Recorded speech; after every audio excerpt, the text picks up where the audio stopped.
तो once again प्यारे बच्चों, मैं फिर से अपने आपको आपके सामने लेके आया हूँ अपने यूट्यूब चैनल पे। तो बच्चों, आपको ध्यान देना होगा कि जिन बच्चों ने जनवरी सेशन का एग्जाम दे दिया है, अब उनको प्रिपेयर करना होगा सेशन 2 के लिए। और सेशन 2 आपका होगा अप्रैल में 1 से लेकर 8 अप्रैल के बीच में।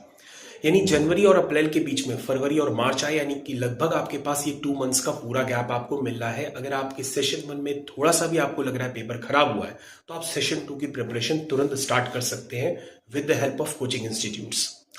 अच्छा, अब आपको क्या करना होगा बच्चों, सेशन 1 सेशन 2 का एग्जाम जैसे ही कंडक्ट हो जाता है, उसके बाद जो आपके बेस्ट परसेंटाइल होंगे उसको यूज करके आपकी रैंक आ जाएगी, और रैंक के बेसिस पे आपकी स्टार्ट हो जाएगी जोसा काउंसलिंग। तो बच्चों, इंपॉर्टेंट पार्ट हो जाता है हमारी काउंसलिंग का, यानी कि जोसा सेशन का। तो बच्चों, जोसा सेशन में हम लोग काउंसलिंग अटेंड करते हैं, और इसमें काउंसलिंग जब हम लोग अटेंड करते हैं तो उसमें आईआईटीज भी होती हैं, और हमारे पास इसमें ट्रिपल आईटीज होती हैं, एनआईटीज होती हैं, और जीएफटीआईज होते हैं। काफी सारे बच्चे कहते हैं कि सर जोसा में आईआईटी की चॉइस फिलिंग कौन से बच्चे कर सकते हैं। ऑब्वियस सी बात है बच्चों, जिन्होंने एडवांस का एग्जाम दिया होगा वही सिर्फ चॉइस फिलिंग कर सकते हैं आईआईटीज का।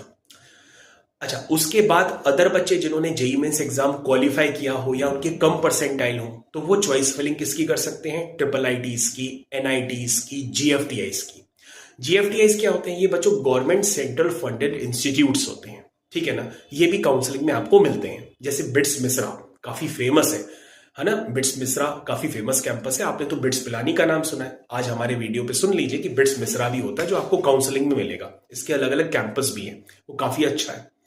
तो बच्चों, इनकी फीस भी कम होती है और सब जीएफटीआईज में आ भी जाते हैं। अच्छा बच्चों, अब आपको ध्यान देना होगा कि हम लोग काउंसलिंग तो करते हैं, लेकिन हम लोग के पास डाटा कम होता है। तो मैं आपको डाटा भी बता देता हूं कि जब आप काउंसलिंग कर रहे होंगे तो बच्चों उस समय आपके पास टोटल नंबर जो आईआईटीज होंगी वो 23 आईआईटीज होंगी। कितनी होंगी? 23 आईआईटीज। और बच्चों, ये 23 का नंबर आपका फेवरेट बन जाएगा, क्योंकि 23 आईआईटीज भी हैं, और 23 आपकी ट्रिपल आईटीज भी हैं, और 23 आपकी जीएफटीआईज भी हैं। तो 23 23 23 23 आईआईटी, 23 जीएफटीआईज, और 23 आपकी ट्रिपल आईटीज, यानी Indian institute of information technology. अच्छा, सबसे ज्यादा क्या होती हैं? एनआईटीज होती हैं। तो सबसे ज्यादा एनआईटीज है, 31 एनआईटीज होती हैं टोटल काउंसलिंग में, है ना। अलग अलग स्टेट की 31 एनआईटीज। तो जाहिर सी बात है कि अगर एनआईटी ज्यादा है तो उसमें नंबर ऑफ सीट्स भी ज्यादा होंगी।